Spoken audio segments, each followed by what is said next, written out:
You have been led here for a reason, not by accident, not by chance, but by the quiet whisper of spirit guiding your steps. Something inside you has grown weary of lack. You've tasted the bitterness of waiting, of striving, of trying harder, and still feeling as though abundance slips through your fingers. But listen carefully. Your days of struggle are not a curse. They are an initiation, a sacred fire refining you, preparing you for the moment when you finally awaken to who you truly are. And that moment is now. There is a law that governs the universe, whether you believe it or not. The law of creation, the law of spoken word, the law that declares, what you say with conviction, what you repeat with faith, must clothe itself in form. Your words are not small, they are not idle, they are keys, and for 12 days, you are being handed a master key that unlocks the gates of wealth. But first, let me strip away the lie that money is outside of you, that wealth belongs to others and not to you, that you must hustle, compete, and beg for what is already yours. Hear me clearly, you are not a beggar in the kingdom of God. You are an heir, an inheritor of infinite supply. When you rise in the morning, creation itself bends to your voice. When you speak, heaven and earth rearrange themselves to deliver. But perhaps you have forgotten. Perhaps life has tried to convince you that you are powerless, ordinary, unworthy. That is the greatest deception of all.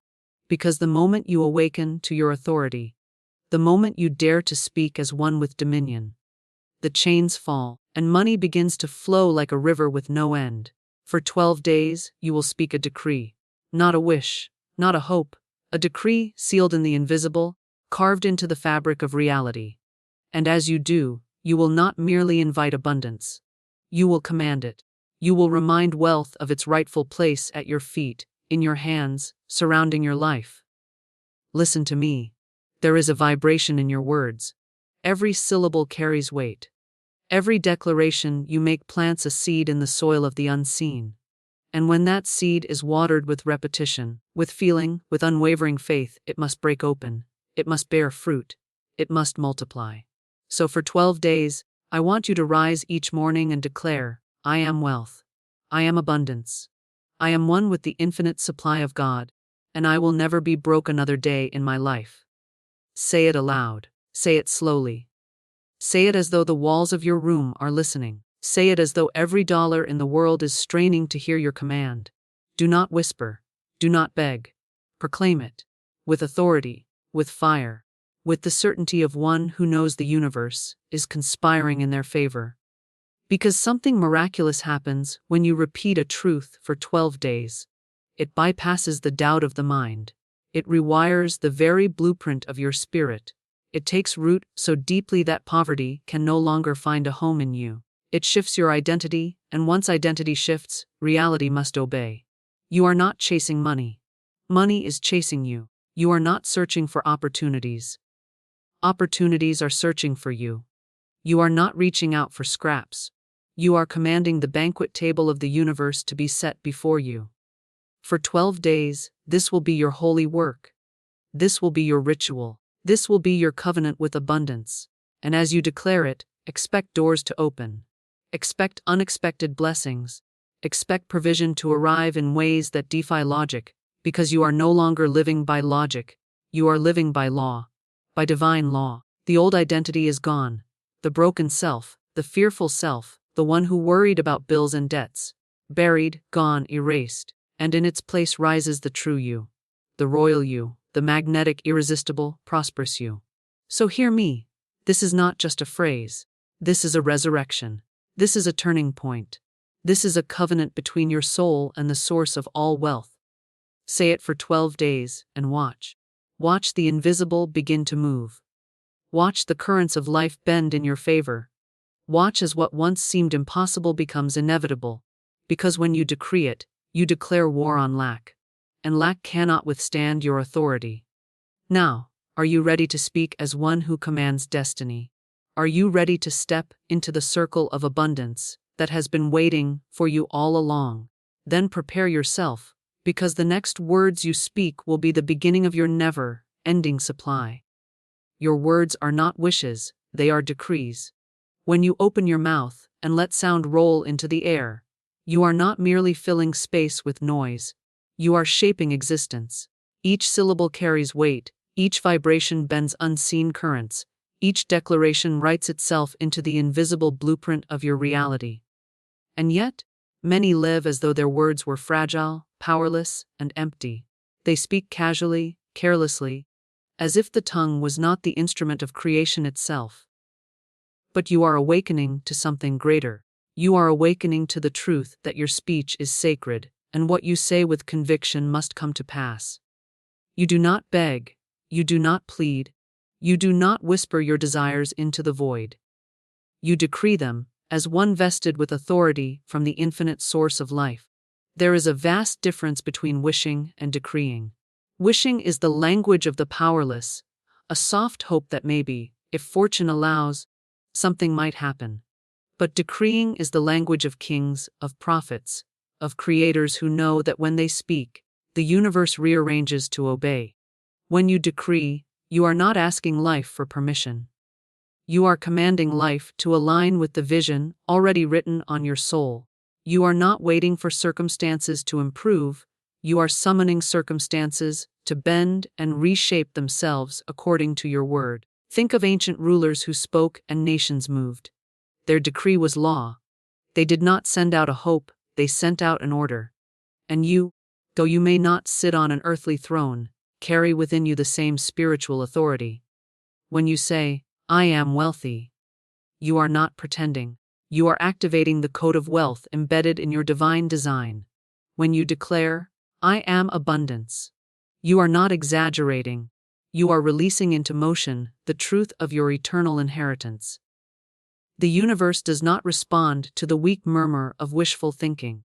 It responds to the firm resonance of decree. Every tree, every wave, every gust of wind, every star burning in the heavens, all of them vibrate in harmony with law. And your voice, charged with faith, speaks into that law like a tuning fork, commanding the unseen forces to synchronize with your word. This is why idle words are dangerous, for they scatter energy without aim.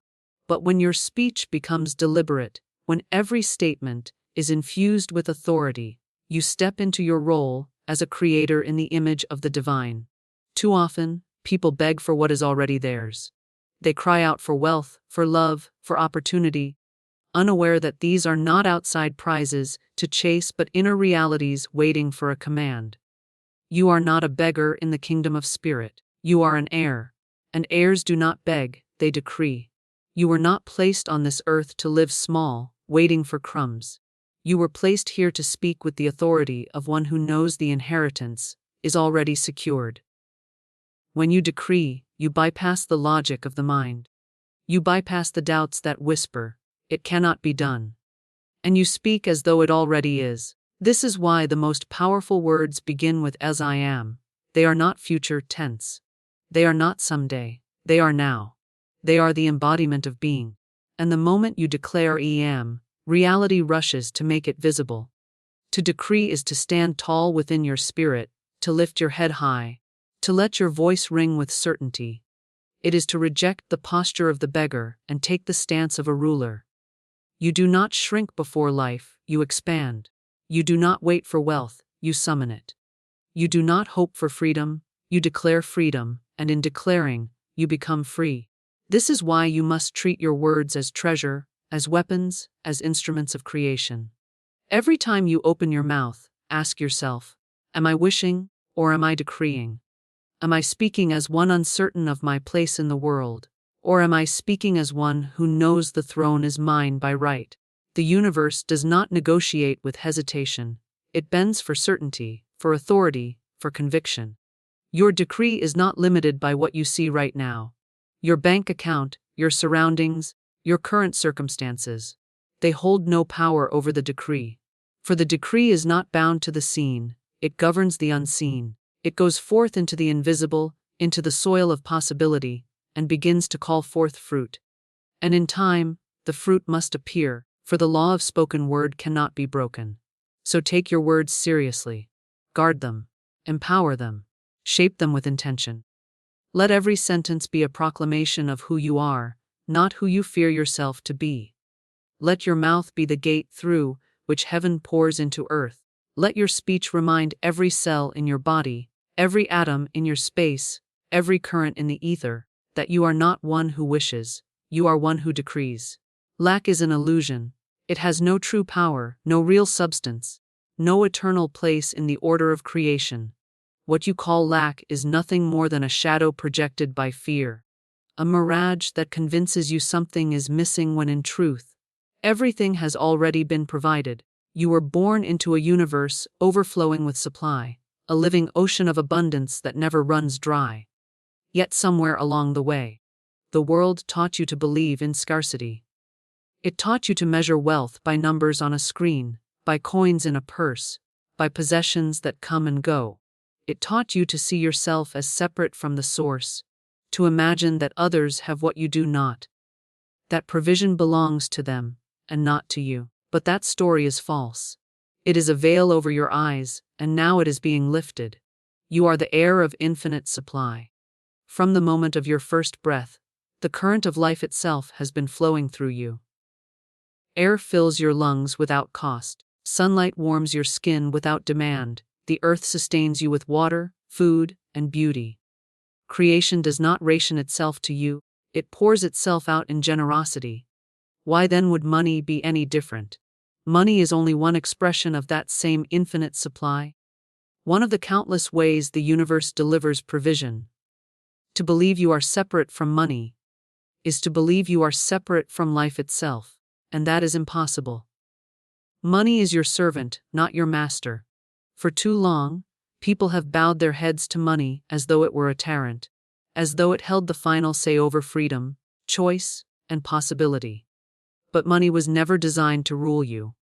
It was designed to move at your command, to circulate through your hands as a tool, an instrument, a channel for the fulfillment of vision. When you make money your master, you shrink into fear. Every decision becomes limited by the thought of loss, by the chains of what you think you can or cannot afford. But when you stand in your rightful place as master over money, you reclaim your authority. You no longer ask, "Can I afford this?" but declare, "If it serves my divine purpose, money will appear to fulfill it." Scarcity is a false lens. It tricks you into believing that wealth is limited, that for you to gain, another must lose, that resources are a fixed pie to be divided. But in truth, wealth is energy, and energy is infinite. Ideas create wealth, creativity births wealth, connections generate wealth, and these forces are without end. You can never run out of ideas. You can never exhaust the creativity of spirit. You can never drain the well of divine provision. The only thing that runs out is belief when you allow fear to blind you. Lack thrives in the soil of comparison. When you look at another's abundance and decide it means you have less, you chain yourself to envy. But when you see another's abundance as proof of what is possible, you unlock the flow for yourself. You begin to understand that the universe does not play favorites. It does not choose some to prosper and others to suffer. It responds only to alignment, to belief, to the decree of one who knows their inheritance. If another is wealthy, it is evidence that wealth is available. If another is free, it is evidence that freedom is within reach. Their story is not a barrier to yours, it is an invitation. To dissolve the illusion of lack, you must step into identity. You are not a pauper begging at the gates of abundance. You are a child of infinite supply. This is not poetic language, it is law. The same source that spins galaxies and births stars dwells in you. The same power that multiplies seeds in the soil multiplies wealth in your hands. But identity determines flow. If you see yourself as lacking, you repel abundance, for the universe reflects the truth you declare about yourself. If you see yourself as heir, as master, as one already joined to infinite supply, then wealth must answer. Money is not running from you. It is waiting for you to rise in authority. It is waiting for you to speak as master, to declare, "I command circulation, I command flow, I command increase." It is waiting for you to break the chains of fear, to stop worshiping the illusion of not enough, and to remember that you are more powerful than any bank statement. The numbers on a screen are not your source. They are only shadows of the true source that lives within you. And when you recognize this, you stop chasing money and begin attracting it. You stop fearing its absence and start commanding its presence. You stop kneeling before it as master and rise to your throne as ruler. Repetition for 12 days is not habit, it is holy alignment.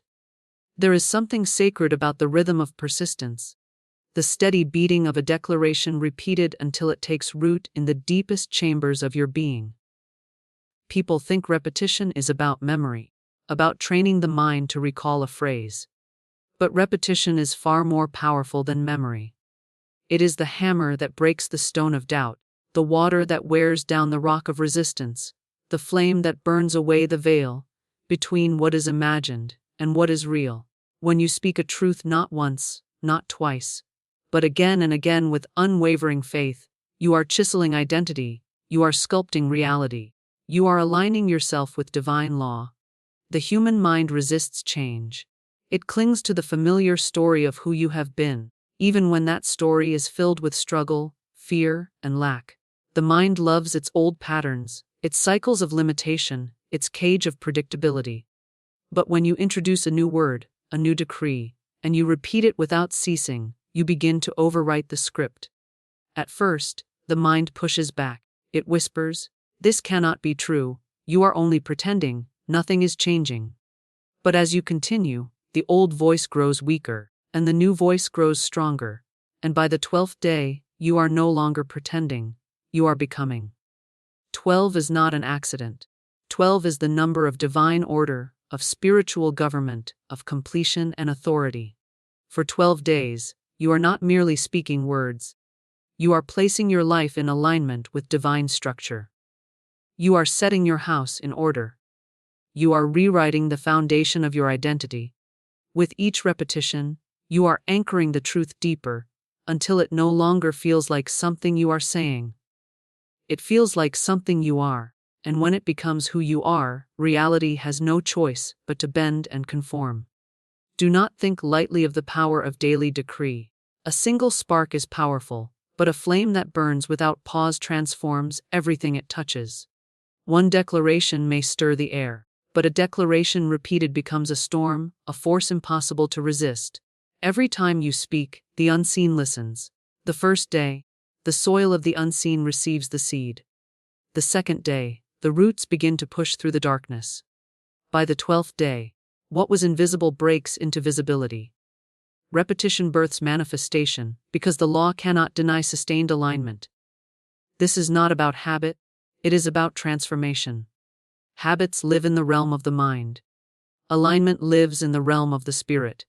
When you repeat for 12 days, you are not simply forming a new routine, you are tearing down old altars built to fear and raising new ones built to faith. You are not training your memory, you are rewriting your destiny.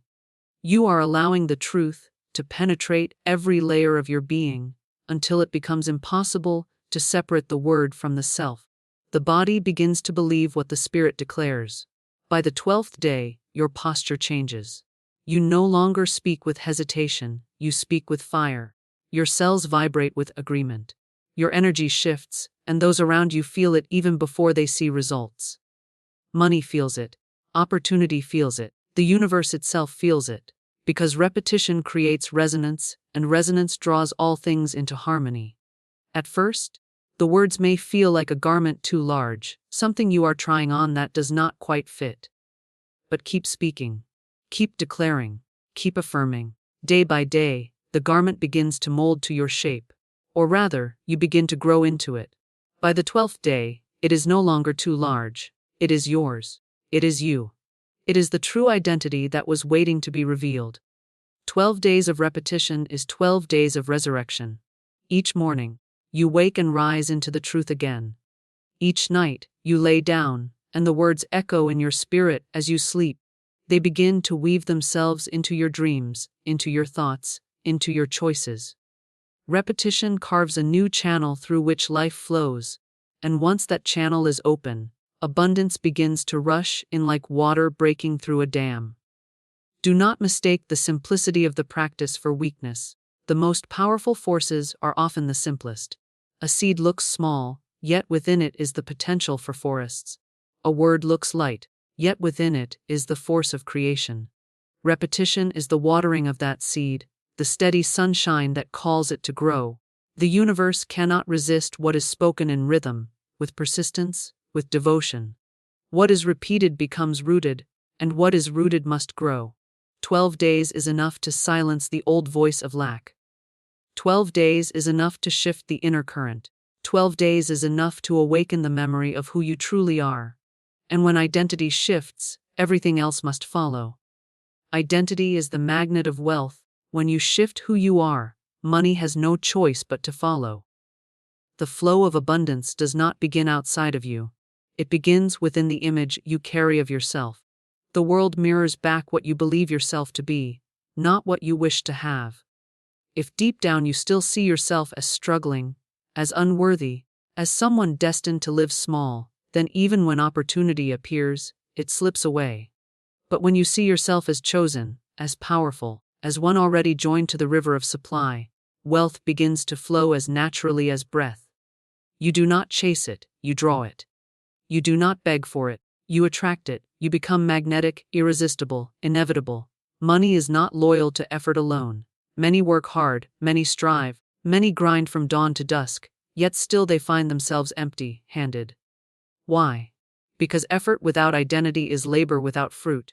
You can toil in the fields of action, but if within you is the belief that you are lacking, the harvest will be lacking. Identity is the soil, and action is the seed. Without fertile soil, no seed can flourish. Without the identity of wealth, no action can sustain wealth. The universe answers not to desperation, but to certainty, not to striving, but to being. Being is everything. When you declare, I am, you are not describing a wish. You are revealing a magnet. I am poor becomes a magnet that draws poverty. I am unlucky becomes a magnet that attracts misfortune. But when you shift to, I am wealthy, I am abundant, I am worthy, you change the very frequency of your being. And money, like iron to a magnet, is drawn to that frequency without resistance. It has no choice. It is law. This is why identity is not surface level. It is not about repeating words while secretly clinging to the old image. Identity is embodiment. It is when the words you speak seep so deeply into your soul that they reshape your posture, your choices, your energy. You walk differently, you speak differently, you expect differently. And life, sensing the shift, rearranges itself to match. The external cannot resist the internal. The truth is, money has no mind of its own. It does not judge, it does not choose, it does not prefer one over another.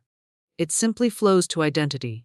It is drawn to clarity, to conviction, to the energy of one who knows their place. Just as rivers rush toward the sea, wealth rushes toward the one whose inner self already carries the image of abundance. The law is simple as within, so without.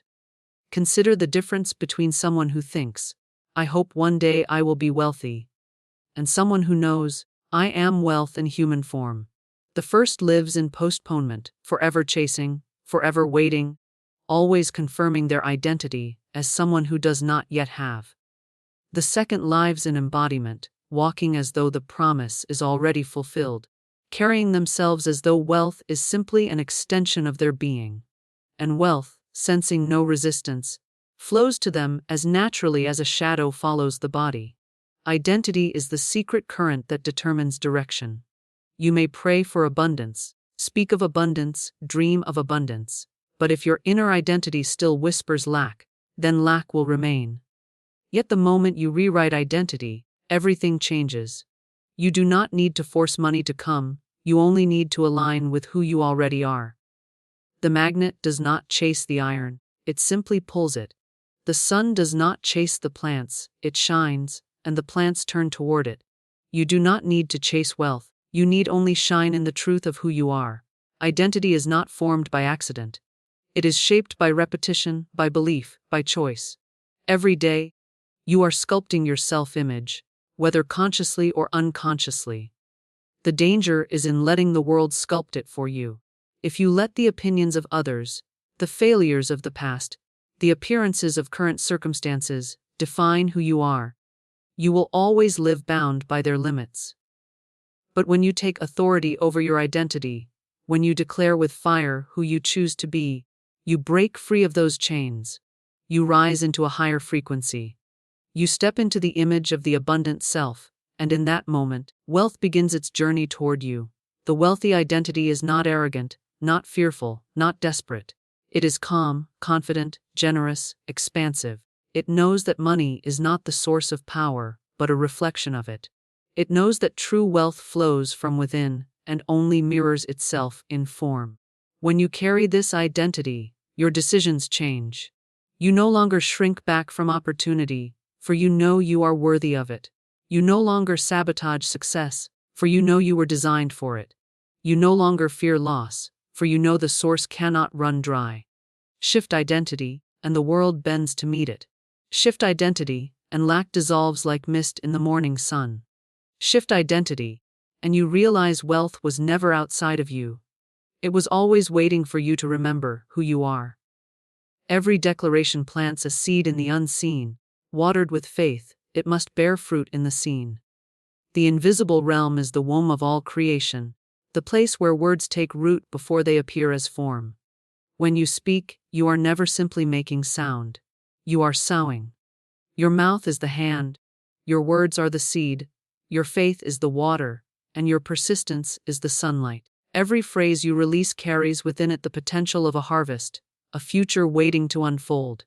The unseen does not forget. It does not discard. It holds every seed until it is nourished enough to break through the soil of time and reveal itself as reality. Most people speak without awareness. They scatter seeds of fear, seeds of doubt, seeds of complaint, and then wonder why their lives are overgrown with weeds. They forget that every word carries creative force, that even idle speech is not idle at all, but charged with life or death. The universe does not discriminate between positive and negative. It simply receives what is planted and multiplies it. If you declare lack, lack multiplies. If you declare abundance, abundance multiplies. If you declare struggle, struggle grows. But if you declare wealth, wealth begins to bloom. Faith is the water. Without faith, the seed lies dormant, unactivated, a possibility never realized. But when faith enters, it quickens the seed. Faith says, though I do not see it, I know it is growing.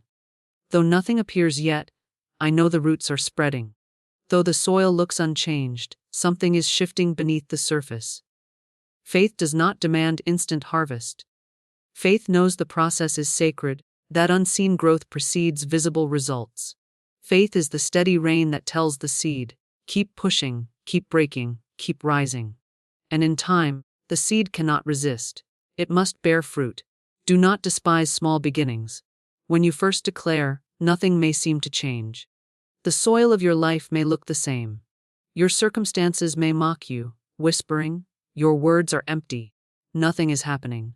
But remember, roots always grow before branches. The unseen always moves before the seen. The farmer does not plant a seed and dig it up the next day in frustration. The farmer trusts the process.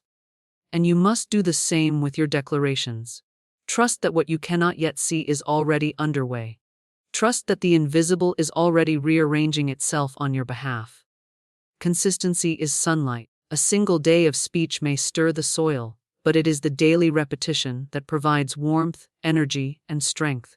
Speak again and again. Declare morning and night. Infuse the seed with constant light until it bursts forth. The seed cannot resist sustained power. Your words, repeated with devotion, become a beam so steady that the darkness of doubt has no choice but to dissolve.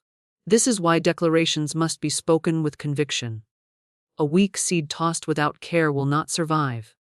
But a seed planted with intention, spoken with authority, pressed into the soil of the unseen with determination, this seed is unstoppable.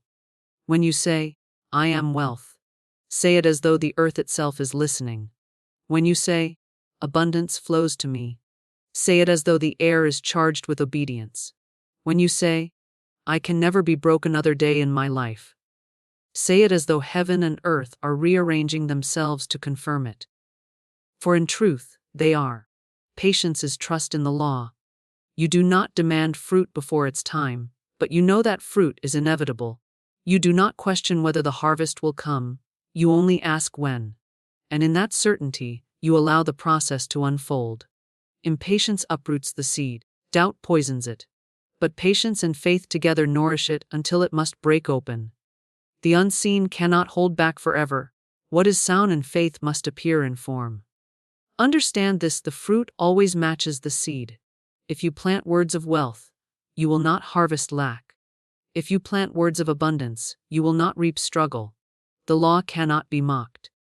What you plant is what you receive. If you desire a harvest of prosperity, your declarations must be saturated with prosperity.